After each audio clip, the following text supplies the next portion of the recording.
Welcome back, everyone, to the Sport of CrossFit podcast. I am your host, Chase Ingram, and I am here with Ricky Garrard. And Ricky, listen, it's 10 a.m. in the morning, the day after where I'm at, where you are. So good morning. Yeah. Good morning to you too. It's a pleasure to be here. We talked a little bit before we got started, and what we wanted to do is that October 3rd, 2017, it was announced by the CrossFit Games that you had failed a drug test. On October 3rd in 2021, which is just a few weeks away, you will officially be reinstated from your 4-year ban. And it's gotten a lot of buzz. Yeah. You know, Dave posted about it, Morning Chalk's writing about it. Dubai CrossFit Championships is you were the first invited athlete announced. And what we wanted to do was, as we look forward to what your new, basically, CrossFit Games career is going to look like, is you came to us to really clean the slate, to come clean with everything that you've been dealing with over the past 4 years so that we can get this weight off your chest. We can answer the questions that haven't been answered in 4 years and hopefully take a step forward and go from there. Is that about right? Yeah, 100%. All right. I'm just going to start with a couple yes or no questions right off the bat. Once we get through these, we can get into the details in the background here, but the simple questions, yes or no for now, and then we'll expand more as we get to those. So specifically to the 2017 CrossFit Games testing positive, did you knowingly take those PEDs for the CrossFit Games? Yes. Yes. Okay. Did you take them at the 2017 regionals to qualify for the CrossFit Games? Yes, I did. Have you taken them prior to your CrossFit career back in your rugby days? No. Have you taken them since you tested positive October 3rd, 2017, when your ban started? Definitely not. Okay. Thank you for starting with that, Ricky. I'm sure that was how you feel, man? Better. You ready? Yeah, I'm ready. All right, there it is, right? So let's talk about this. 2017, when did you start CrossFit? I started CrossFit in 2012. My first taste of CrossFit was 12.1, 7 minutes of max burpees. Oh, okay. That's a horrible way to get introduced into CrossFit. Yeah. I don't know why I kept going. No.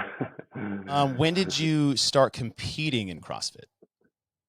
I started competing in 2015, like 2015 Open was the start of like my kind of like, I want to get into this. This is really cool sport. I love the idea of it. And I was very inspired by my brother doing it. And well, I was going to ask, was it, when did Ben qualify for the CrossFit Games? He qualified in 2015. That's 15, okay. And then you saw that and were like, okay. Yeah, pretty much. Yeah. Went to America and watched that, and I was like, man, I want to be a part of this. So when I came home from watching him, that was pretty much where Oh, did you travel to go see him compete? Yeah. Cool. Yeah. I remember Ben in 2015. I remember that. So 2015, that was the season where you really started to get serious. When did you qualify for your first regional? 2016. When did you start taking these PEDs for competition? Around during the Open, 2017. 2017. So that was when it started. Was it before the Open? Yeah. During the Open.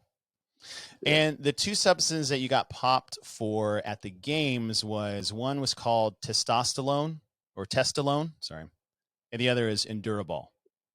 Were those the two that you were taking? Yeah, it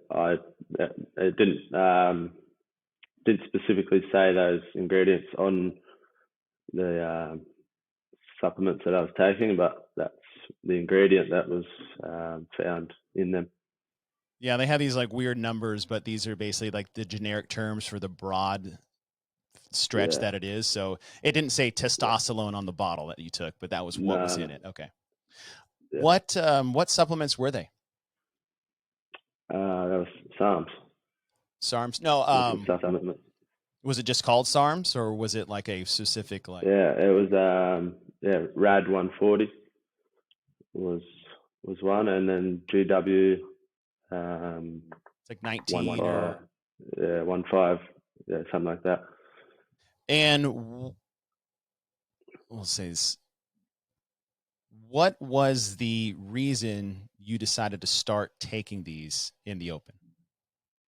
Yeah, so I had a trusted company that I was getting supplements off, and one day I just went into the store to top up on the basic supplements that I was taking, the BCAAs, pre-workouts, and at the time I was there, I was introduced to these new supplements that they had in store, and the guy obviously talked them up, and as a salesman and businessman, they try and sell you new products and stuff like that, and I was told it's going to improve my recovery and my strength and help me handle the volume of training. And to be honest, at the time I didn't question anything. I just purchased it there and then off the shelf and walked out of the shop and just carried on with normal life. Yeah, I mean, if somebody told me, how old were you at the time? 22. 22. Yeah, if somebody told me that it's going to aid in recovery and endurance, and I'm like, yeah, it's the best thing out here. I'm like, that sounds great. Yeah, for sure. And at 22, I'm probably not asking the right questions, but yeah, they talk this up to you as what the supplement was. Mm. At what point in time did you find out that this was not legit to keep taking for competition? About a week out from regionals. Okay. So you were taking it all the way up to a week leading into regionals? Yeah. Yeah. How did you find that out? The guy I purchased them off contacted me and said there's a risk that these supplements could come up on a drug test. And I'll tell you now that it shouldn't come up, but there's a possibility that it could. And yeah, that's the information I received. Okay, so he said they have these substances in here that are banned substances, but they shouldn't come up in a drug test. But there's a possibility that they could. Yeah. And that was a week out from the 2017 regionals? Yeah. Well, what was that like getting off the phone? Oh, to be honest, I just stuck my head in the sand and brushed it under the table. I just thought, yeah, okay, I'm taking these supplements. I've been working so hard, and I didn't want to change any procedures that I'd been doing in my lead up to prepare for regionals, and I was honestly willing to take the risk, and so I didn't stop. What is the regimen for those supplements? Is it pre-workout, post-workout? Is there like a 3 times a day with what's the regimen for that? They were in tablet form, so it's just like a dissolvable tablet or like a pill or something you put on your... just swallow. Put it in your mouth, have some water, and swallow. But in terms of regimen, it come under like I don't really know, to be honest, but like the testosterone boosters, or like if you go into a supplement store and they got that shelf with like the like behind the counter sort of thing. They got their test. It's in a locked glass case, and it has like lightning bolts on it. Yeah, all that stuff. Epic something RX. Yeah, some grandiose name. The one where you look at it now, you're like, clearly this is probably not something I should be taking. Yeah. Right. So you're a week out, and you get the phone call. It's leading up to regionals. You've changed nothing. It was a text message. Oh, it was a text message. Yeah. Oh, even better. Yeah. Okay. Okay. So let's talk about regionals then. Regionals come up. Yeah. You don't change anything. Is that correct? You just you keep No. taking it, or you stopped taking it? I stopped. You stopped taking it. Yeah. Okay. So you stopped when you got the text message. Is that correct? Yeah, pretty much. It was probably 4 days, 3 or 4 days out. Can't exactly remember, yeah. But I knew it was that week leading up to the games, to the regionals. Okay. What, say going into the final day of regionals, what place were you in? Do you remember? Third, I think. Third? Okay. So you're in a qualifying position. Yeah. Yeah. Does any of this creep up in your head that is like, if I stay in this position and qualify for the CrossFit Games, I'm going to get drug tested? Did that make you nervous at all? At the time, honestly, I didn't think about it. Didn't think twice. I just literally just grabbed the hold of the comment, it shouldn't come up on a drug test. So I think I was just naive to agree to myself that what I was doing was wrong. And I just kind of ignored the possible consequences. And couple that with the one thing you wanted more than anything is to qualify for the CrossFit Games. Yeah. Yeah. To a 22-year-old, I can see how that would be looked past or looked over. Yeah. Yeah. Okay, now you qualify. You're getting drug tested. Yeah. What was that situation like for you?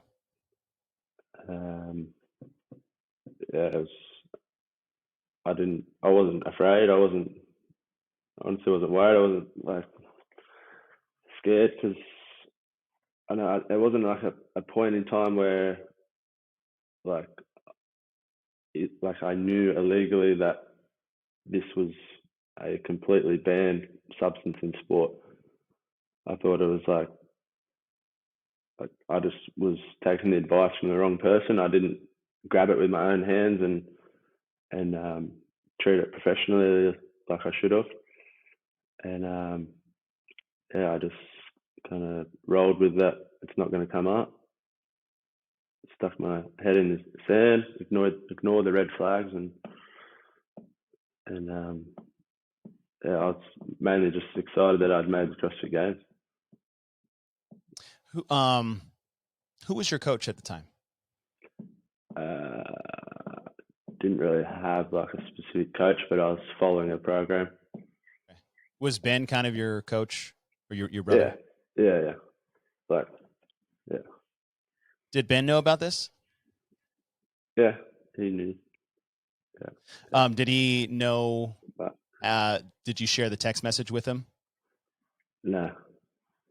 Did you keep that to yourself? Yeah. Kept to myself. Well, I told him that it shouldn't come up. Like he would question me about it, and he just trusted my word. But he was aware that you were taking substances that would or are deemed illegal in CrossFit competition. Yeah, he was aware, but we weren't like 100% confident at that time that it was illegal. He took my word and the advice that I'd received, and he just trusted me. You passed your drug test at regionals. Yeah, correct. Yeah. What confidence did that give you moving forward to the CrossFit Games now? Yeah, a lot. It was, it kind of just cemented my thoughts that the advice I was receiving was right and that it's not going to come up on a test.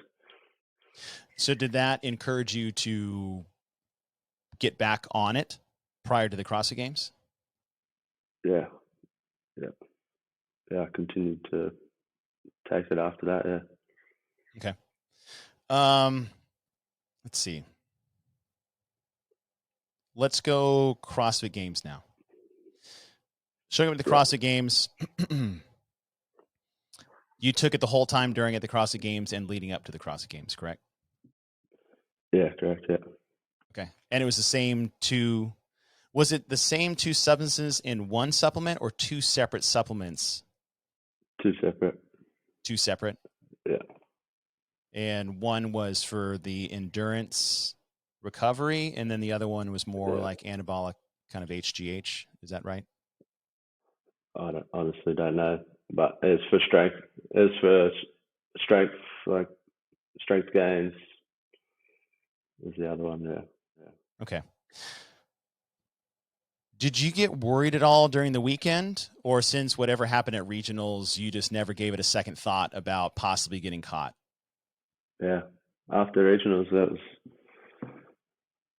it. I didn't give it a second thought. I just rolled with the advice I was getting, and regionals proved to me that it's can't come up on a test, and yeah, I just rolled with that, and honestly didn't think twice about it. While you were there competing, did you wrestle with taking it at all? How did you justify taking it while you're at the games? I just thought that I was going to get away with it and that it wasn't going to come up on the test. Okay. You get third, knowing you're going to get tested again. Yeah. Was it the same exact process as it was in regionals, or is it different at the games? The drug testing procedure? Yeah, what's the procedure at the games? Yeah, it was very similar. I've been drug tested in the past as a semi-professional rugby league player, and yeah, it was a little bit different to that, but just like peeing a cup, or do they take anything else? Yeah, just urine. Yeah. Do they watch urine you? in the cup. The guy at the games didn't watch me. No, he was in the vicinity of the toilet, but he didn't watch me pee into the cup. I remember getting drug tested in college, and they watch you, and it took me like 3 hours because I had massive stage fright because I had someone watching me the whole time. I've had the same experience when I was playing rugby league. Stage fright. So you get third at the CrossFit Games. You've been taking this from the Open through regionals, leading up to the games and during the games. Is that correct? Yeah. When did you get a notification that you failed your drug test? Around, I don't exactly remember, but it was September, around the middle of September. September episode 17? Yeah. Was that an email, phone call? It would have been 2 weeks before I received my 4-year ban. Okay. Was it an email or a phone call? Email. What the title say? What was that? What was the title of the email? You have failed drug tests with the CrossFit Games. And then what did that feel like? Yeah. Just reading did you open it right away or what? Yes. What happened when that email came in? I was driving to Sydney. I was on the highway driving to see my chiropractor for a treatment, and I was just checking my emails while I was driving, and I always have like heaps of emails that are useless, and you just delete them. And seen that one there, and I was like, "Holy shit!" It was just instantly just tore my guts out of my stomach, and I kind of honestly just closed my phone and didn't read it, and I was just processing it, and then yeah, it was this kind of surreal moment. I opened it back up and was reading it, and I was like,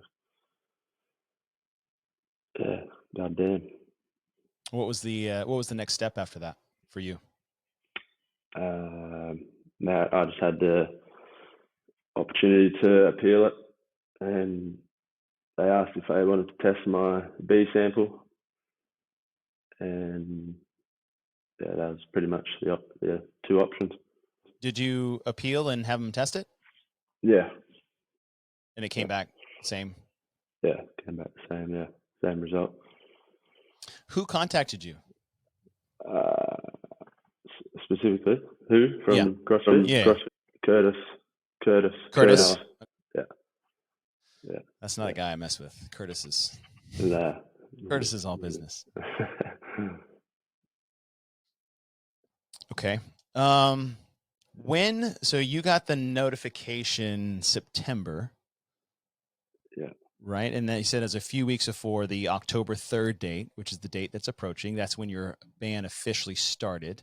Yeah. Let's go through the 2017 Games documentary. Yeah. Have you seen it? Yeah, I've watched it. How many times? Just once, to be honest. Yeah. So that came out in March of 2018. Yeah. That's when it was released. When did they interview you for the movie? Yeah, before I found out I'd failed a drug test. Yeah, it would have been literally a day or 2 days before I found out. A day or two? Yeah. So you had not known that you'd failed it yet prior to the interview? No. Okay. Yeah, I had no idea. I was just excited that they were coming to film and for the documentary and all that. Did you watch it right when it got released?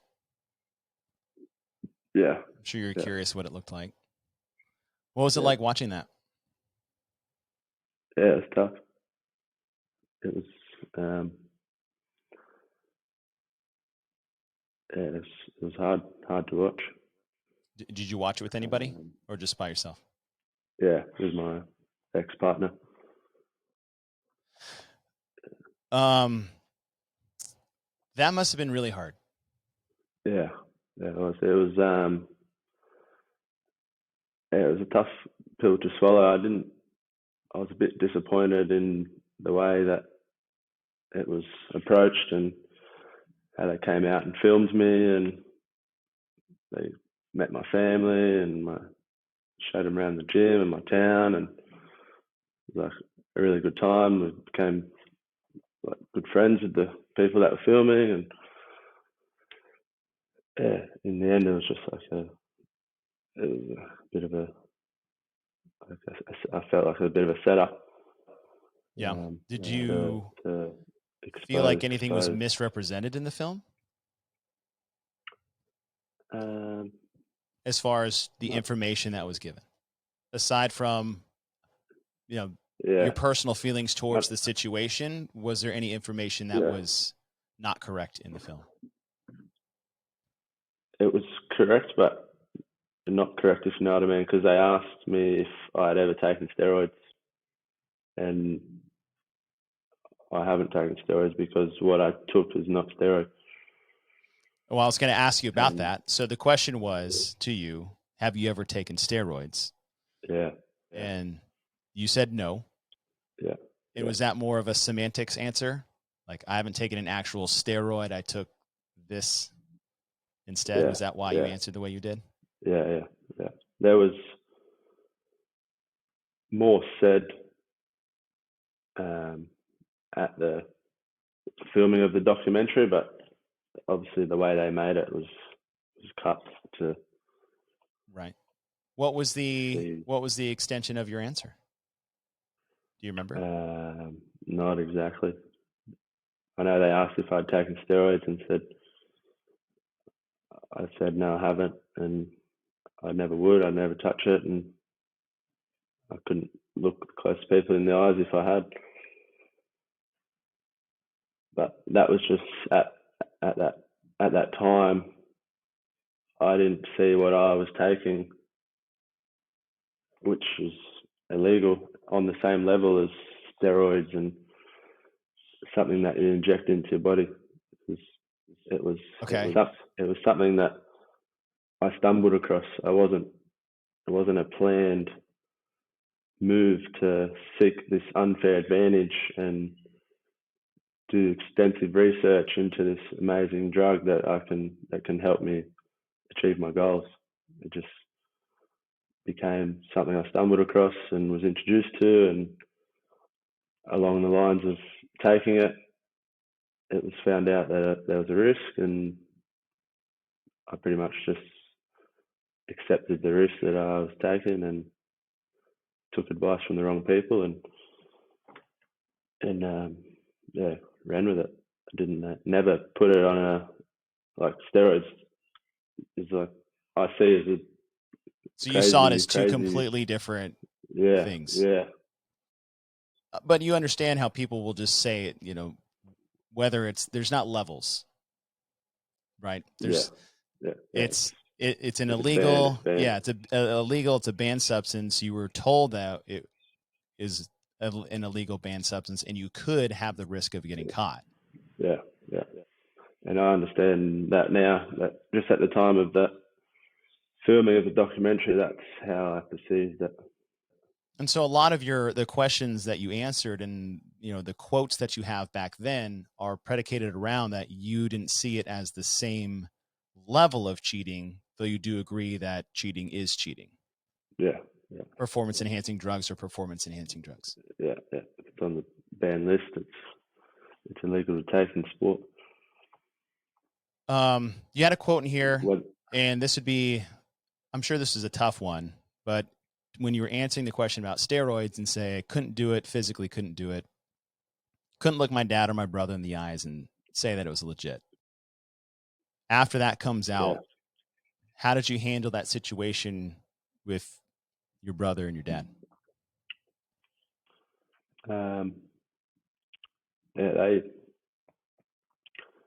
They understand where I was coming from and the mistake I had made, and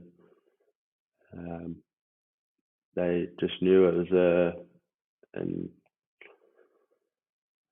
firstly, it was an error on my behalf to not do my own research and take it professionally, to really understand the risk I was taking and to take advice from the wrong people. And it was embarrassing for me, to be honest.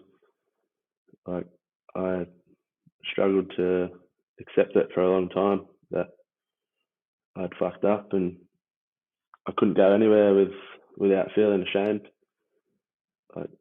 I'd walk down the street and see someone in CrossFit shoes, and I'd instantly think, oh, I can't imagine what they think about me, and I would instantly think that they're going to know who I am and have their opinion about me.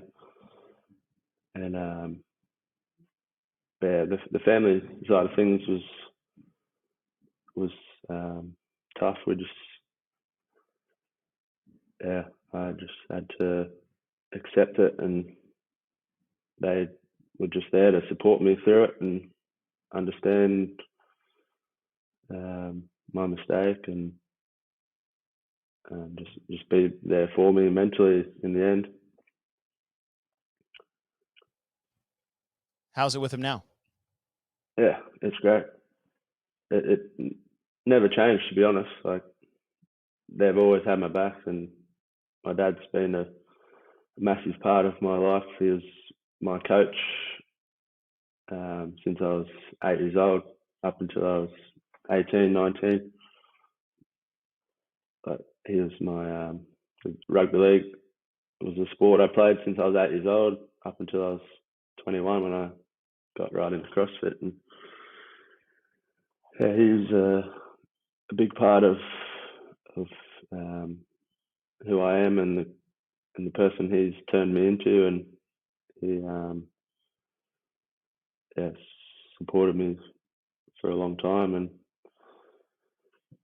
he just said, like, pretty much, like, you fucked up, son, and you got to accept what it is. You got to move on and not dwell in the past. And if you want to turn it around and like, get out of this hole, you're just going to have to man up and kind of prove to yourself that like there's a way out of this, and you can still achieve whatever it is you want to achieve.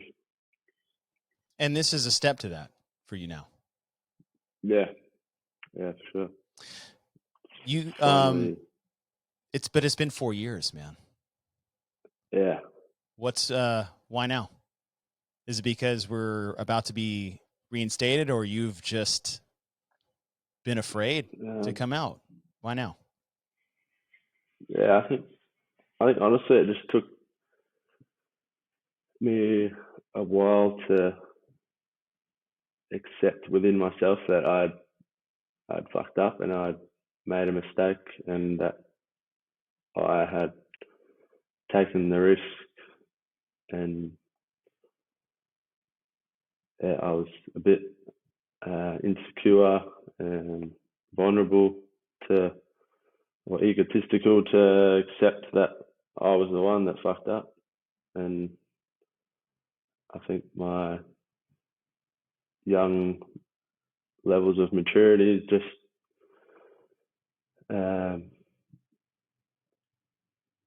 just like tried to tiptoe around it and ignore it, and think that what I did was an accident, but I had to accept that it wasn't. And you said a couple times, even on the podcast, where you took the advice from wrong people, trusted the wrong people, but you were still at one point in time given the exact information of what you were doing and what you were taking, and still made the decision on your own to continue that. Maybe the lead up, you were given misinformation, but your continuation of that, maybe say pre-regionals, that's on you. Are you taking ownership of that? Yeah, for sure. I think it was I was told the possible consequences, as I said, and I think I was just like I knew, but I didn't want to know, if you know what I mean. I just kind of blocked it out. And you're 22, man. I'm not gonna I'm not here.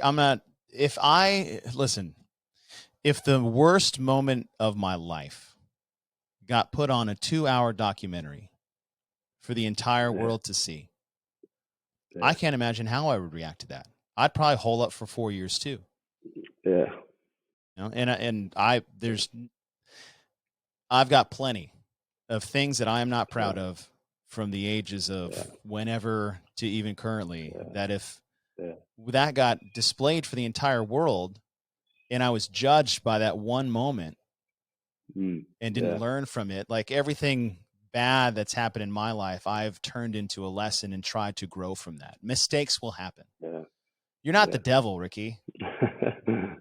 You just did some really dumb stuff. It a bit, but well, I mean, you've been treated like that. Yeah. Right. And listen, you're the first person to podium to get test positive for PEDs in a time that everybody has been waiting for this axe to fall. Because since CrossFit's inception of the CrossFit Games, the narrative is everyone's doing it.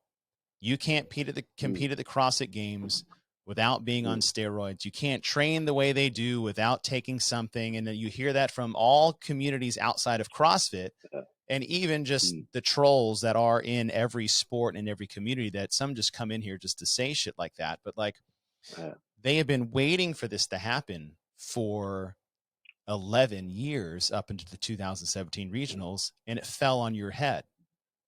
Yeah. And so I can't imagine how tough that's been. I want to ask you one more question about the documentary, and then we can move on from there. This was actually on video. It's at the hour 38:52 mark. I believe you just finished, I think it was the overhead squat workout, the 2-2-2-3. Yeah, rope climb, skier, overhead squat. And you were underground. You had just finished. Ben had come up to you, and in the process of you being kind of on camera but not really on camera, Ben had handed you a dark vial. Yeah. In the most not like super casual kind of way, a very discreet kind of way. Yeah. Do you know what I'm talking about? Yeah. What was that? Looked very sus. It was beetroot shot. Oh, beetroot? So we had beetroot. Okay.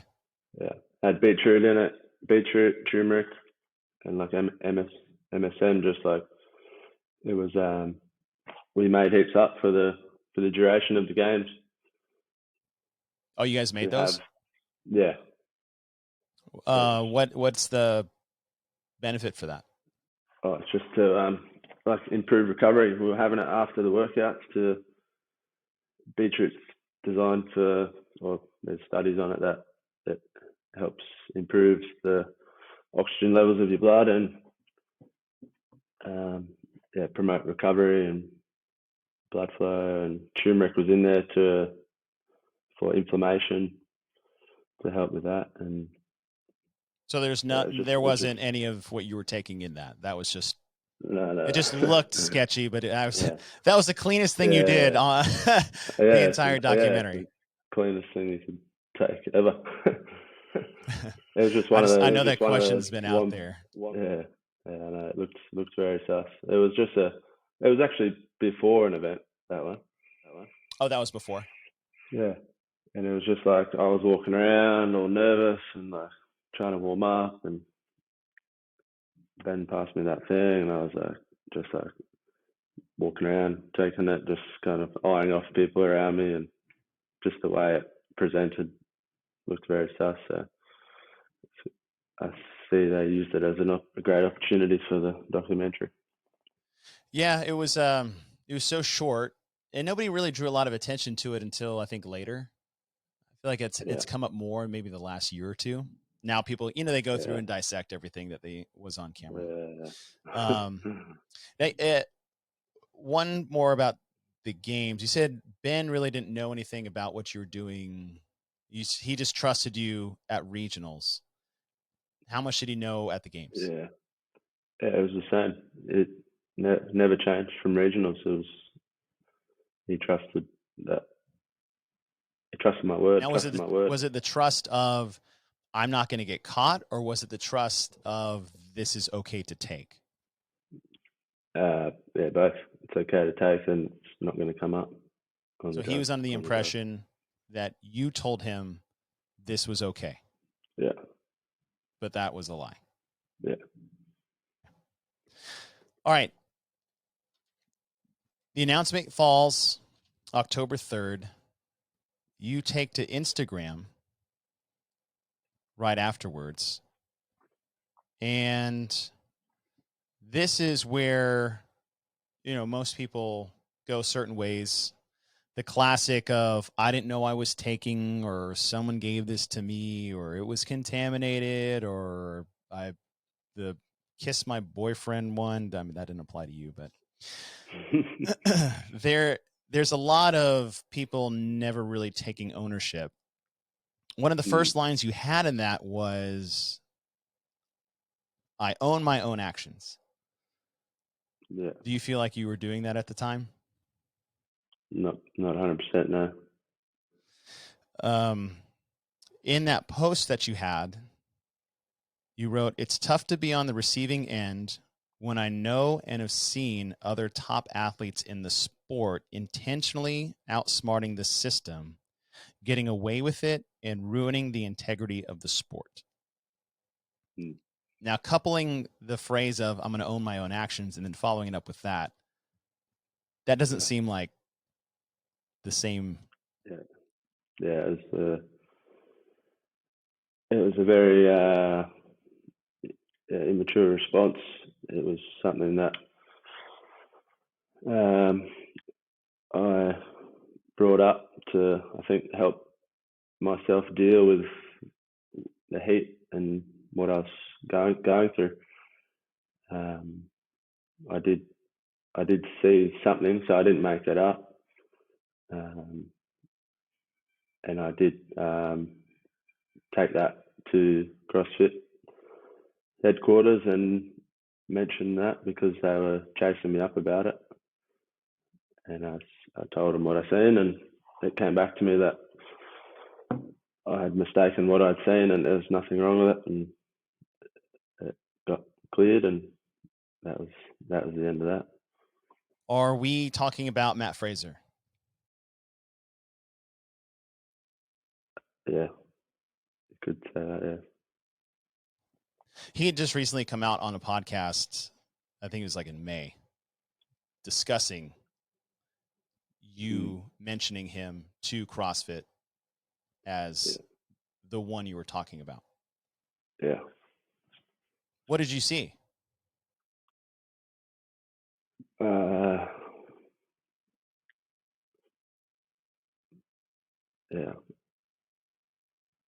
I don't know if I want to disclose the information on here, but okay. So you reported what you saw. Yeah. And yeah, you're confirming that what you saw is centered around Matt. Yeah. Was a report to who? Did you report to Curtis or was it someone else? Yeah, Curtis. Curtis? Curtis was chasing me up about it, and we spoke about it over the phone. So you reported what you saw. They followed up with the accusation. They reported back that it was not what indeed that you thought it was. Yeah. When did all that happen? Was that all right at the same time, or did it come back later in the year? No, that was all around the time I got banned. Maybe within the 2-week period after that 3rd of October. Did you accept that from CrossFit, or did you think they were covering up at the time? Well, yeah, I accepted what it is. To be honest, I kind of want to say what it is because it's just going to be a talking point. You want to say what it is? Yeah. Or you don't want to say what it is? I do in a way, because it's just going to be a talking point that people are going to make up stories. And what we want to do here is just clear all the BS out of the room. Yeah. And so if you say what you saw and CrossFit says that's not what it was. Yeah. I didn't speculate anything about what I thought it was. The actions were very suspicious to me. So it was more of actions than actual like supplements Matt was taking? Yeah, 100%. Yeah, it was just, I'm going to say it. And it was at the drug testing in 2017. He was chewing on a gel and spitting it into a drink bottle. And that drink bottle he kept it with him, and it was just very suspicious. So this was during this was post games? Was that, sir? This is when you guys were all getting drug tested? Yeah. Were you guys all in the same room together? Yeah.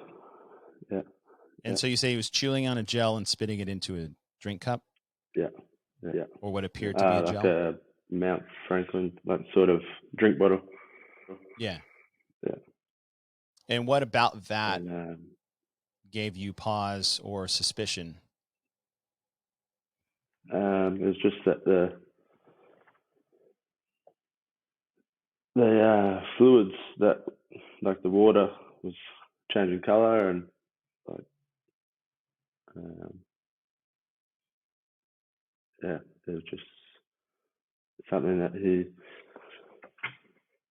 wasn't engaging in conversation and with anyone else, and we were all eating lots of food and very excited, and just very suspicious with the actions he was doing at the time. But yeah, nothing came of it.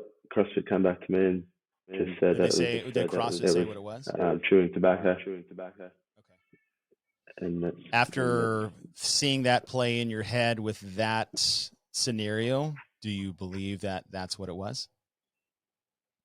Yeah, I believe that's what it was, but I don't see the need or why he was doing it. I was told it's meant to help you calm your nerves and help you relax. So, Oh yeah.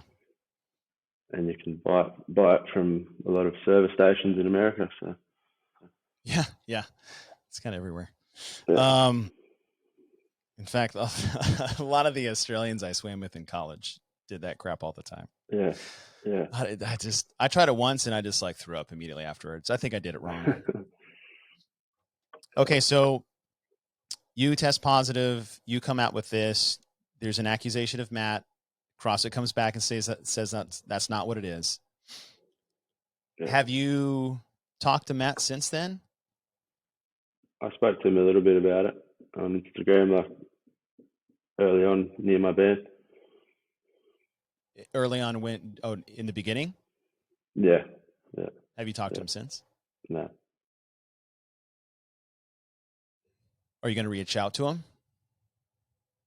no, don't see the need to. Okay.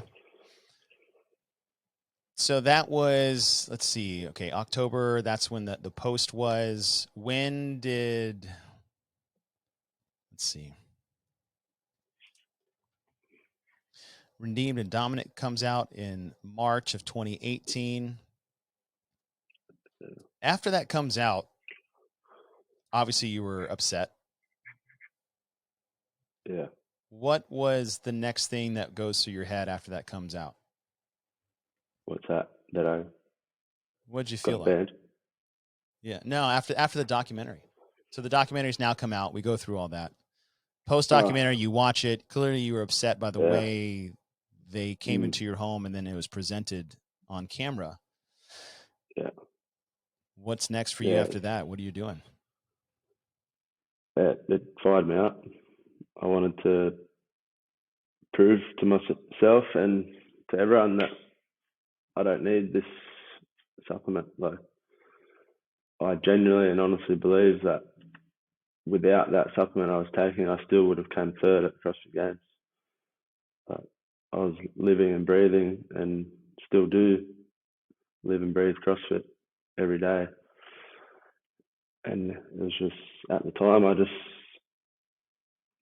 it just fueled me to just not give up and just accept it, try and move on. Yeah, and myself, really angry at myself and angry at the way that it was betrayed, and I was frustrated and embarrassed with the heat that I was copping from it. What did you, I mean, people talk about, they receive these messages or mail or phone call. Like, what was the fallout after that for you? The fallout? Yeah, I mean, Yeah, threats or what I people was messaging receiving. you. What was the fallout socially for you? Oh, like no one ever messaged me like cruel messages. It was like the people closest to me and all my friends and all the members of Benton Gym and the community we had there were all very supportive, and so I received a lot of encouraging messages from them, and even some of the athletes within the CrossFit space I'd received messages from. But the only real heat was just the comments on my post and around social media and Instagram and stuff like that I was obviously getting tagged in, so I was seeing a lot of it and just had to just not read into it as best I could and try and. That's tough though. Yeah, like as much as you can try and ignore it, like you still got to filter it through your brain to try and process your thoughts about it and what people's opinions are, which some of them were pretty savage. I say most of them are pretty savage. Even now, like after, Dave's posts and Morning Chaco's posts, there's still people in there Yeah. that it hasn't changed. It hasn't lessened. But this is a reason why we're here. Yeah. Right. We want to listen. There's a path of redemption for everybody. That's what I truly believe. Because if not, then I don't deserve anything that I currently have in my life. Right? Yeah, that's it. Yeah. And forgiveness is just part of what I feel like most people's natures will be, because we all make mistakes. Yeah. If people go through life and think they've never made a mistake, then well, especially on Instagram, kidding themselves. Yeah. On Instagram, everybody is just like the second coming perfect, of Christ.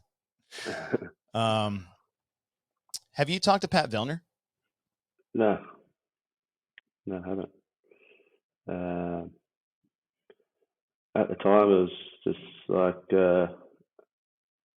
I didn't feel like my apologies should have been to him. It was more an apology to my family and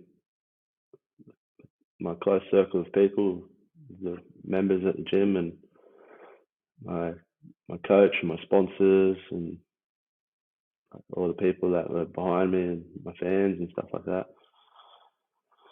After seeing the documentary, did that change your feelings at all? Kind of what Pat's feelings were about the situation? Yeah, I could see that he would have been upset about it.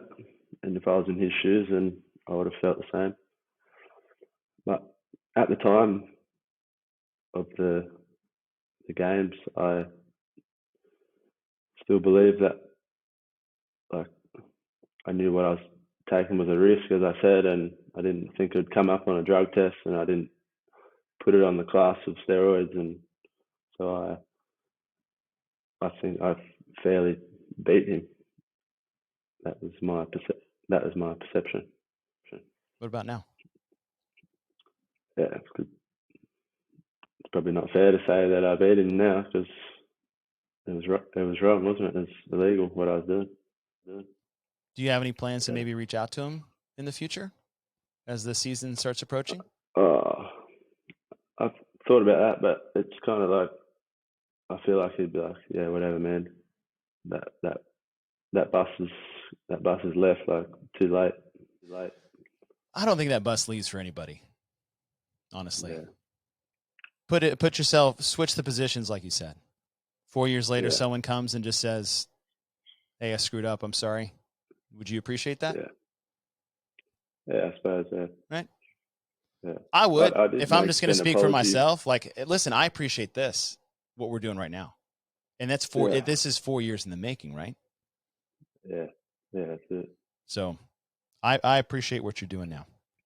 Yeah, I did make an apology when I had an interview in, it was around the Open of 2019 with Patrick Orr, and he was a part of the CrossFit headquarters media staff, and did a little interview with him and stated some apologies on there, but that didn't get released for some reason. Yeah, I think I've seen a couple of months ago. Somehow, yeah, there's like a little bit of that, and I did see that.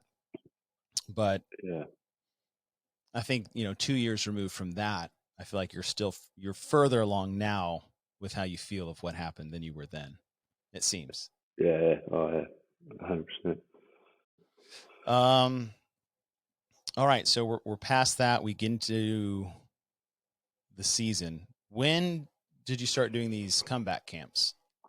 I started them my first one was November 2020. 2020, okay. So was this after stage one of when you kind of redid the stage one? That's when they started? Yeah. Stage one was October, was it? Yeah, October, yeah. It was after that. Okay, so that's 2020. I want to back up just a little bit. The games landscape changes after 2018 into these sanctioned events. Yeah. 2017, you've said you haven't taken anything since you tested positive. No. Nothing. Nothing at all. your brother test positive in 2019 for one of the same things. Yeah, it's still to this day unknown how he received a positive test. No, he doesn't know how. Was it the same supplement company that you were using at the games? Or is this a different supplement company? Same one. It is the same one? Yeah. So if it's the same company, he didn't fight it though. No, what's the point of fighting it? It's you're just fighting an uphill battle. Yes, in a way I see that. But I think some people would probably construe not fighting it as just like admitting that you did. Yeah. Which you say you don't know. Yeah, we don't know how. Yeah. I mean, there's been contamination issues, what I went right? through, and yeah, he's just he didn't want to have the stress and the fight of an uphill battle with lawyers and the money and time. It's just like, just accepted it. He addressed it on his Instagram, and just accepted it, and it just fueled him to team up with me to come back. And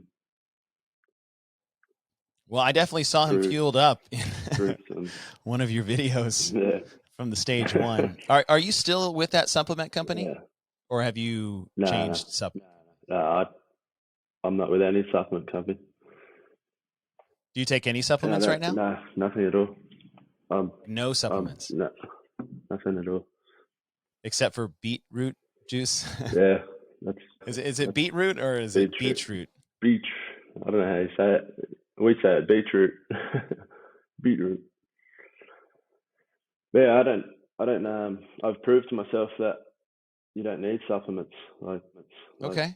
Time and time again, I've proven with my results with the Open and regionals and the stage 1 qualifiers that I don't need extra protein or BCAAs or pre-workouts or.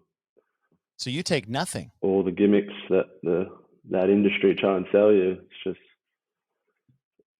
like it wouldn't faze me if I'm not sponsored by a supplement company ever again. When was the last time you took an actual supplement? Like creatine, protein, pre-workout, post-workout, BCAAs. When was the last time you actually took one? Probably. I don't even know. 2019 maybe. Almost 2 years? Yeah. Dang. Yeah, it's just something that I don't want to take a risk.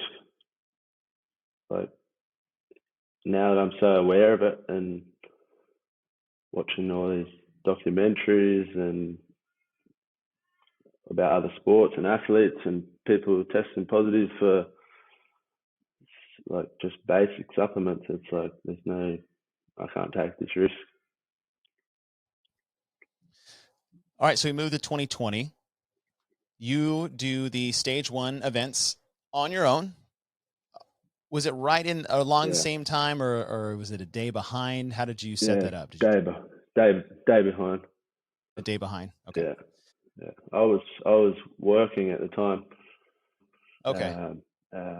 For your time frame that it would have been for Australia. Yeah. So ideally, I would have, to do it how they did it, I would have had to do it on the Friday morning, Saturday morning, Sunday morning.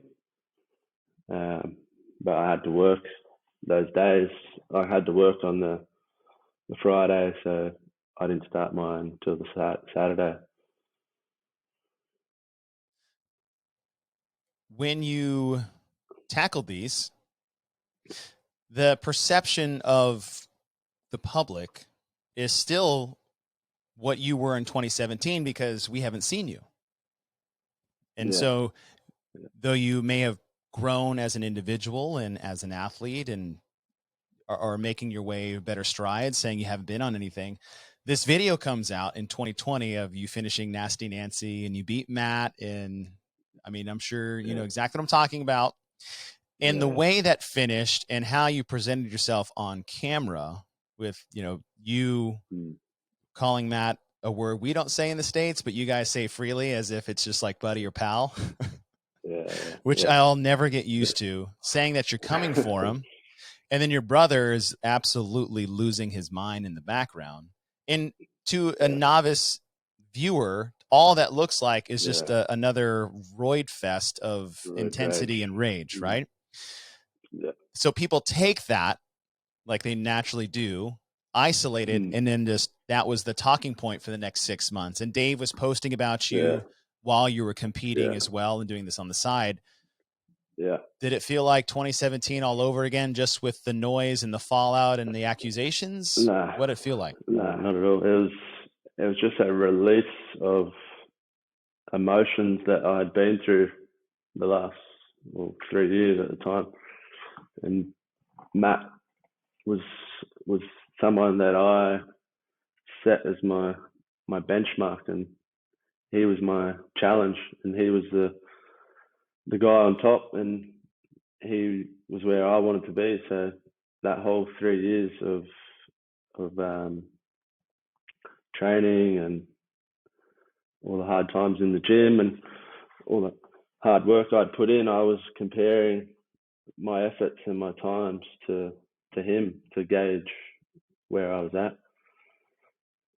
And I'm sure some of the emotional, psychological buildup over 3 years came out a little bit there too. Yeah, very much. Yeah, it wasn't a personal attack as much as it looked like it was. It was just like a massive realization that, fuck, I've still got this in me. And like, I never lost the belief that I have it in me to be one of the best in the world at the CrossFit Games. And that was just like a moment that cemented in my mind that I can have what it takes to be the best. Now, it wasn't probably an intentional personal attack, but like that was pretty personal. I mean, if I were watching it from Matt's end, I could see why that could be taken personally. So the numbers shook out, and though, look, you had the advantage of knowing people's times and whatnot. I mean, it probably helps to beat someone by 7 seconds if you know exactly where they're at. But at the end of the day, numerically, based off your scores, you would have qualified 5th. Technically. How did that feel for you, seeing that performance based off now, I guess, a year completely clean of any supplements, and the unknown of where you're at physically, I'm sure the confidence of, was that all PEDs or was I truly capable of being at that elite level? What was the feeling for you coming off of your 2020 stage 1? Yeah,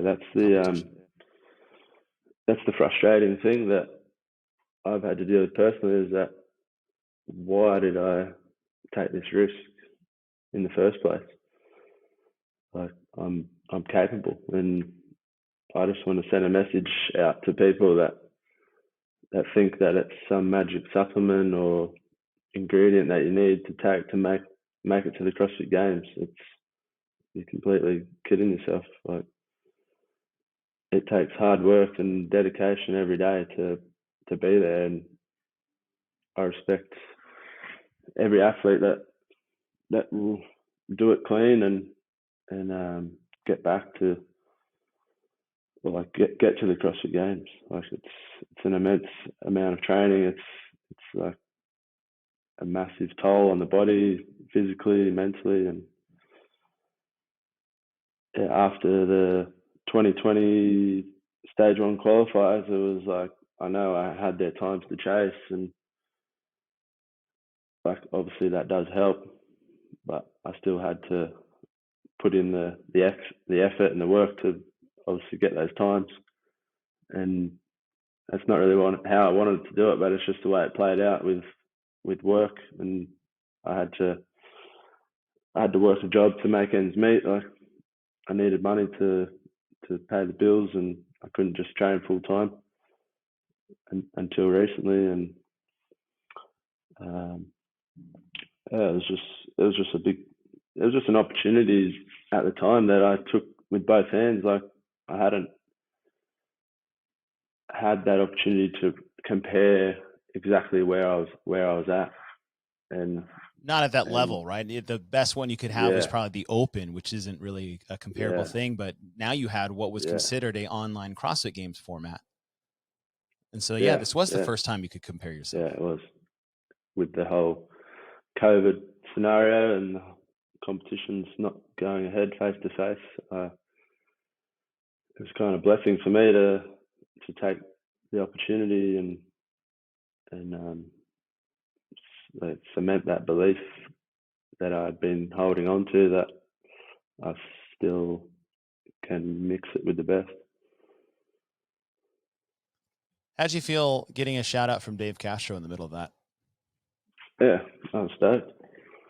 I was never sure what his thoughts were about it, and I respected that he shared some of my stuff, and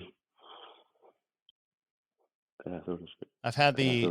I've had the opportunity to talk to Dave a few times about you, and his basic belief is you've served your suspension, and with the caveat, which this is, I feel like everyone's caveat, and this is where the trust factor comes in, is that if you have been clean, not currently are, right? If you've been clean since you tested positive, then you've served your sentence, and we welcome you back with open arms. And that's his sentiment. And I feel like, we took a poll. I took a poll once he announced, like, welcome back, Ricky, of where people stood on either side of the fence. And it was almost dead 50-50. Yeah. Which I look at as a kind of, I was actually surprised. I figured it'd be like 90-10 no. And what often we hear on social media, and usually in the negative, is that the loudest people are the smallest majority. Yeah. And to get a backing from Dave, to get an invite from Dubai, to hear that people are on the fence or waiting to see, what does that feel for you going into the season?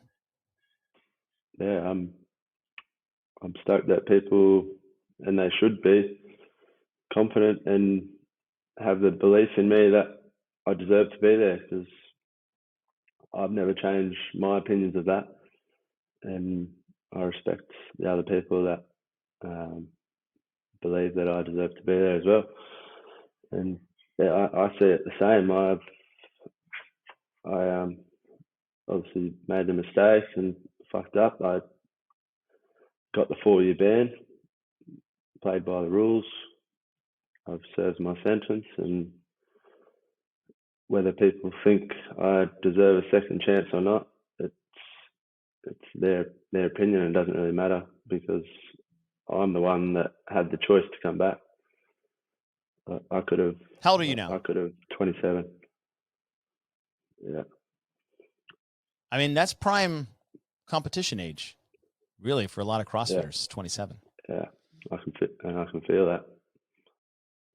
So with the caveat is if you're clean, and the question's always going to be out there, and you can answer this as honestly as you have been, and some people are just not going to believe you. The one thing that puts people at pause is the question is, during that 4-year ban, aside from the most recent one that you got, how many times were you tested? That was the only time. So the most recent one, tested, which was, what was it, a few months ago? Yeah.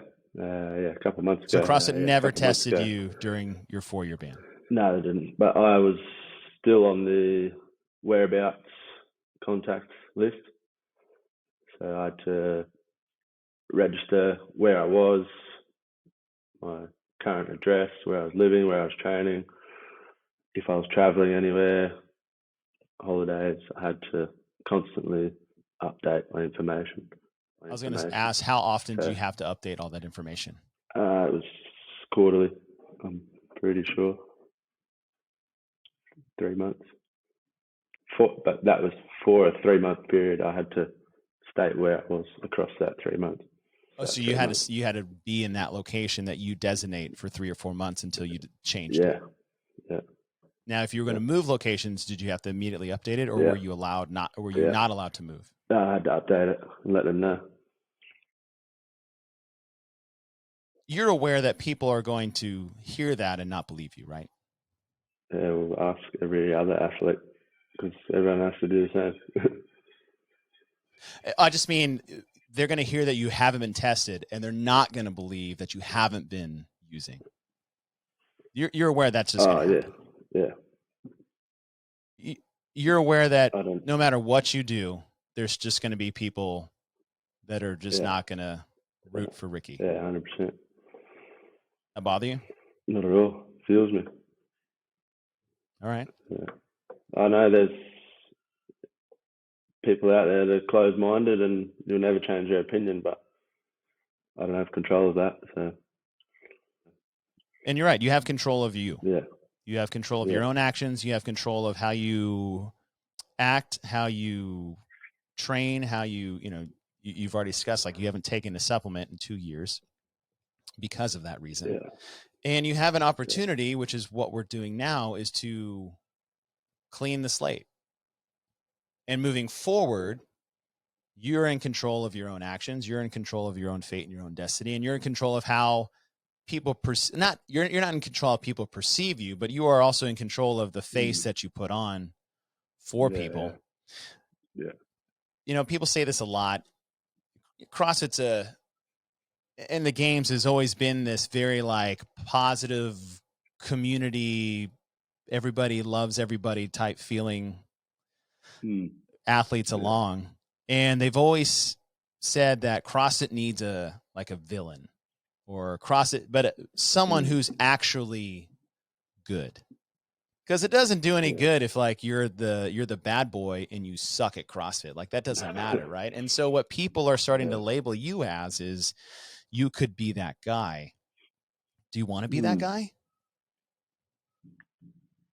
I don't really want to plan to be that guy. I just want to be myself. And just how people perceive that is their own perception. Yeah. Whether it's a villain or like you just want to compete. An ambassador. What I do best is on the floor, and I just want to be back on the competition floor because I've had 4 years without it in any sport, and I miss it. Are you ready to get booed? Yeah, I hope I do. You hope you do. Like you said, it fuels you, right? Yeah. I'll just laugh and smile and say, sit back and enjoy. Watch this. So with your comeback and this podcast being a first step of, I'm assuming many, as we move forward, do you want to put yourself in a position where people can learn from this? Like, would you be okay being an example of what I did, how to get better, and maybe how to turn the perception of Ricky Garard around? Yeah, 100%. As I said before, I want a message to athletes out there that are striving to be at the CrossFit Games or pursue their goals. It's like a supplement is not going to do it. Like you have to put in the work to get where you want to be. And from my experience and obviously what I did is like, don't take the risk. Like it's not even worth it.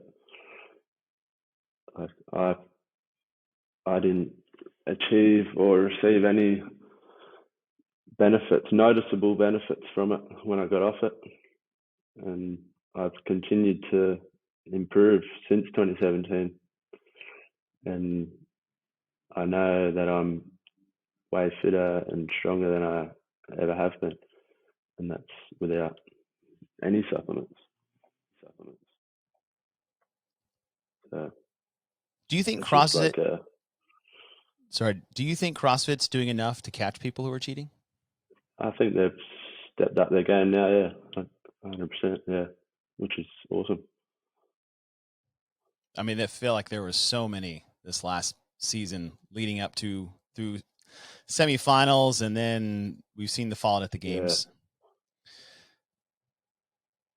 Why come back? Yeah, why not? It's like, if you can't stop thinking about it, then why stop working for it? Like, I've never woken up like one day and thought, like, I don't want to come back. Like, it's not for me. It's like, it never left my thoughts that this is what I wanted to do. And my goal has always been to win the CrossFit Games more than once. So I'm going to continue that pursuit until I achieve it. And obviously, I want to prove to myself that I can do it without PEDs, and obviously prove to everyone else that I can do it as well. So as we look to the season, your first live event is going to be Dubai. Yeah. Now you've done Dubai before. When was the last? Yeah, 2016, December 2016, yeah. Did they reach out to you directly or you to them? They reached out to me. So the director of Dubai, we built a bit of a relationship when I was there, and been in contact here and there over the last 4 years. And he reached out to me and said, how do you feel about coming back on the competition floor?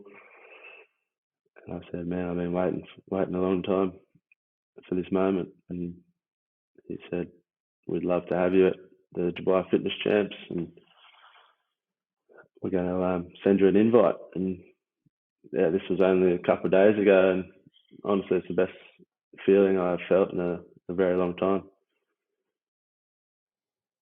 Some people say you don't deserve it because you haven't been competing for 4 years, and other people who have deserved it. But how do you feel about that? Yeah, I can see where they're coming from. Like, they've obviously been competing in the sport for the last 4 years and trying to prove themselves, and that they deserve a chance at these bigger competitions. But I wasn't in control of it really. In the end, they want to have me there, and they want to give me the opportunity to showcase my hard work and what I can do on the competition floor. And yeah, I'm stoked and excited, and can't wait for the opportunity. Do you feel any added pressure because of that sentiment going into Dubai, or is it just more you just can't wait to get out there? Yeah, more so just can't wait to get out there. I know there's a lot of pressure on me, but it's only what I put on myself. Like, I can, like, it's what it's only the pressure that I'm perceiving from the outside world. Like, it depends how I bring it in and let it get to me. It's just going to be up to how I control it. How do you manage that? I know, I just bring it back to basics and just treat it as another workout. It's a very it's a basic job in the end. Like, the outside world is very distracting, and if you get caught up in it, it can be very detrimental. So I just play a massive focus on my efforts, my daily efforts, in and outside of the gym, and I stick to my program and do all the 1%ers. And if I can turn up to the competition with that earned confidence in myself that I've put in the work, then that's all I have to focus on is the work out in front of me, and that's it. Now you talked about doing what's programmed. You talked in 2017, you had no coach. Yeah. Official coach. Yeah. Ben was really, kind of your partner. You have a coach now. Is that correct? Yeah. Yeah, I do. Yeah. And your coach is now going to be Justin Kotler of Underdog Athletics. Yeah, that's correct. How did that come about? Funny story, actually. I came across. I knew about him for a long time, and some of the athletes he coaches, and I mainly remembered him from the grid, the grid league when he was coaching the DC Brawlers, because my brother Ben was competing with San Francisco Fire, and like I was all behind that and watching every bit of it. And,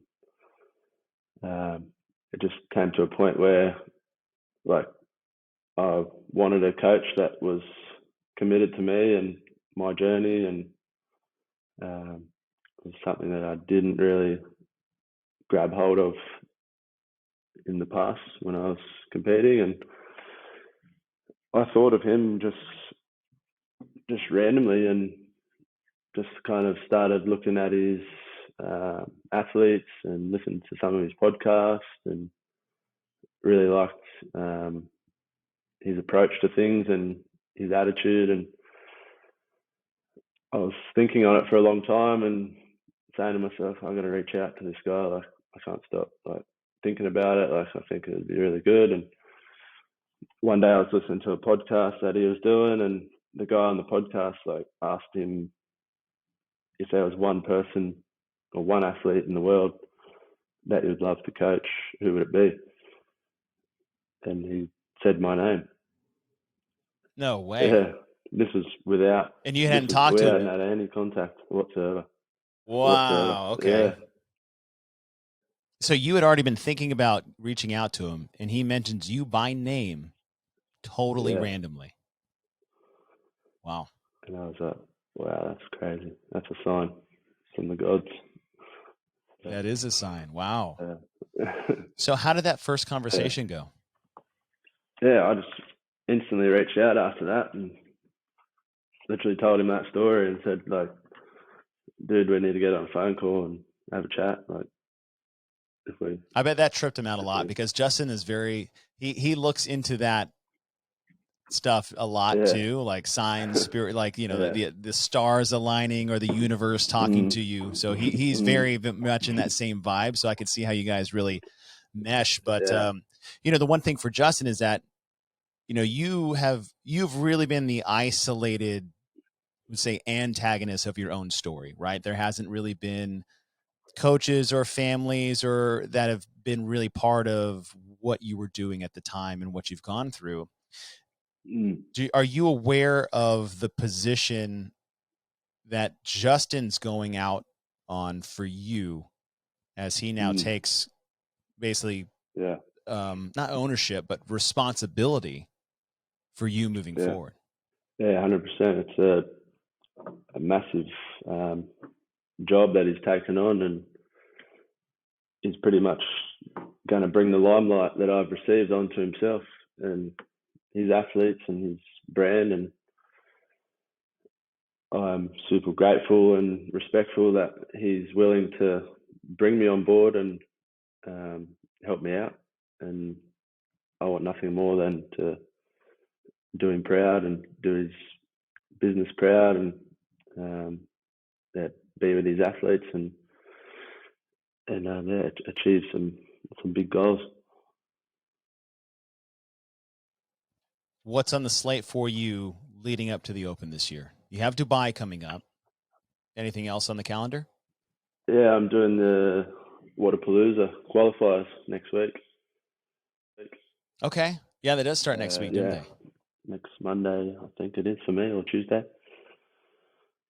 So I'm going to get into those and hopefully qualify in the top 20 for that.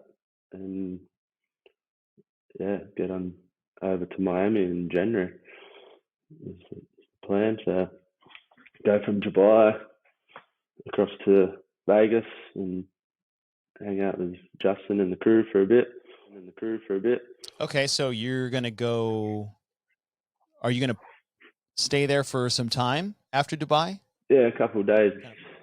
I've spent a couple of days after in Dubai before I fly to Vegas and do a bit of obviously I have to recover for a week after Dubai. Dubai usually is pretty gnarly. Pretty intense. Pretty close to what you go through at the CrossFit Games.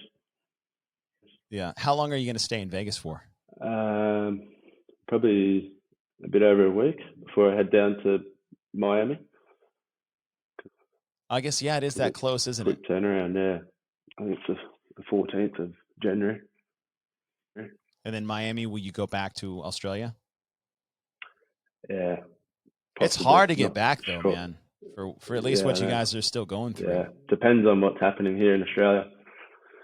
If things are back to normal and I can come back into the country without having to quarantine for 14 days, then I'll probably come back and do the Open here at home. Are you in a position where you could potentially just stay maybe in Vegas after Wodapalooza if things weren't to open up in Australia? Yeah, for sure. Is that on the table? Yeah, that's an option. I can get an exemption to stay there for 3 months if I need to. So I'll take that into consideration at the time, depending on what's happening. Well, I think it's cool that Justin's going out on a limb for you. That's got to feel good. Yeah, it does. I mean, it must have been.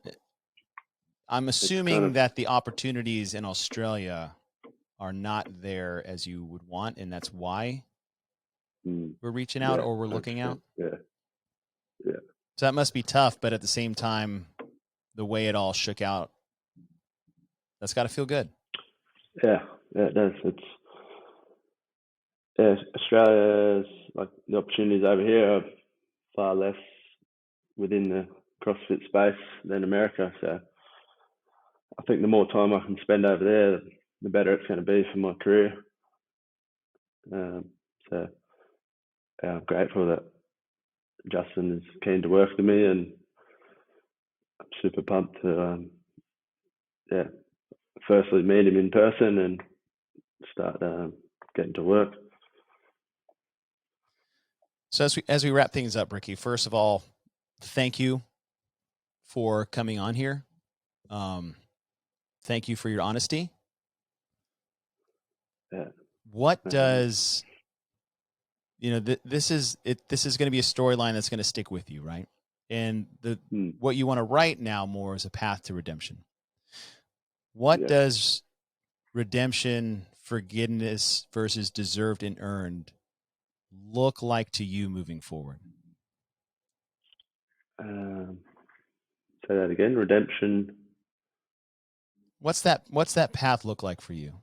Is there a certain thing that you're chasing that feel like you are redeemed?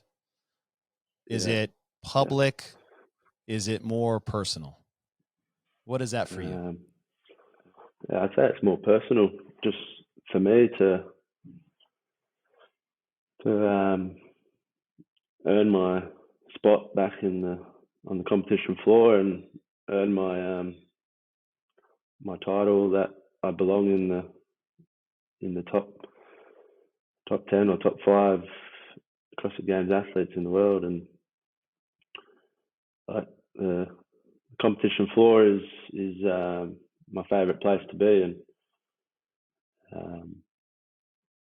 to finally have that opportunity to be back there, it's super exciting. And I'm just every day waking up and just preparing for that moment and not leaving any stone unturned, and taking a very professional and mature approach to everything, and I think I'm treating this as a job as opposed to a hobby like I did last time. Well, hey, Ricky, take a deep breath. Yeah. I hope you can take a big exhale now. Yeah, feels good. How are we feeling? You ready? You ready for the season to start? Yeah. You ready to be back into it? Because October 3rd is quickly approaching. Love me or hate me, it's gonna be a good story, good comeback story. I hope it is. I hope we're with the caveat of I hope all things true and all things legit, and I hope you get your opportunity at Redemption, because as I said, on a personal level, I feel like everybody does deserve an opportunity at a second chance, not just given a second chance. They need to take advantage of the position that you're in, and you are in a position to do that. I want to thank you for coming on here and being very open and vulnerable to that. I hope people can sit back and just listen. People will always react the way they react, and you have no control over that. But I applaud you for taking the step up. I applaud you for putting yourself out there and being very open with this. And I just want to thank you for your time, Ricky. Best of luck with the season. We'll be following it with great interest. And good luck in Dubai, my friend. You. I hope you have a great year. Pleasure, man. I appreciate the opportunity. Come on.